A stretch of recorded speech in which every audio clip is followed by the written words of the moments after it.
We have a rule here at Dip Your Car. If you're going to spray MicroFlakes, whether it's on samples or on a whole car, before you peel those MicroFlakes, you have to, what, Gabe? I don't know where you're going. You have to spray candy over it. Oh. Right? That's what we're doing here.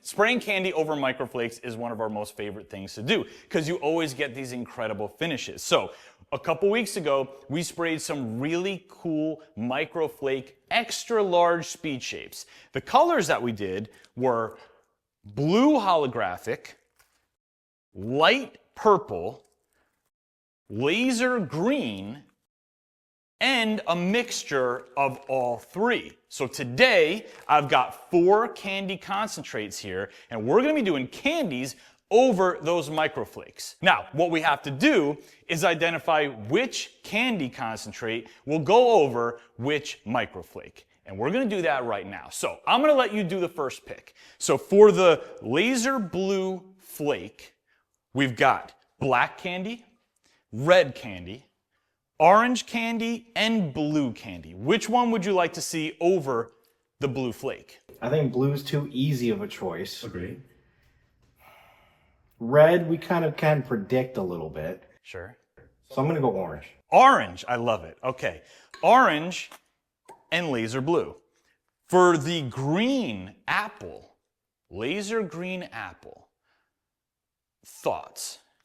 I have a feeling blue would be pretty sweet over that.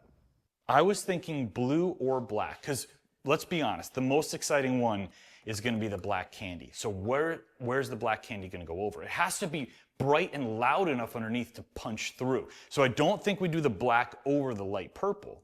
Maybe the black over the kaleidoscope? That could work. That's a toss-up. All right, let's go with your gut, blue over green. And then for the light purple, we can either do red or black, but remember, we have the kaleidoscope everything mixture too. Well, do we want to see all those colors of the kaleidoscope just darkened, or do we want to enhance them with some red? I think we go with our gut again, black over kaleidoscope, red over light purple. Okay. Now, when we did the speed shapes last time, we were doing more of an experiment of how many coats of base are needed to bury those flake edges. So Gabe and I were also talking, we think we can beef up the MicroFlake effect on those shapes before we do the candy. So we've got a whole afternoon ahead of us. We're gonna spray more flake on these shapes, then mix up some candy and spray that, and then clear coat. Are you ready? I'm ready. Let's go.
Alright guys, we're all done with the project, and the combination of the candy concentrates over the MicroFlakes look incredible. I can't wait for you to see them. Now, sometimes you guys ask me, can I paint over existing paint or dip over existing dip? And I always tell you, it's not always a good idea because you can get a reaction. Well, we experienced that today. These speed shapes did not cure long enough. We tried painting over them and we did get a reaction. It's not the best finish, but we make mistakes too. I'm not gonna hide it from you. I want you to see it as well. And I want you to take a look at each one of them and leave a comment below. Let me know which one is your favorite and which one, if any, surprised you. Now, if you want to change the color of your car or play with any of our paints, head straight to DipYourCar.com. We have everything there for you in one place. Gabe and I had a blast in this video. I hope you enjoyed watching it. I'll see you on the next one.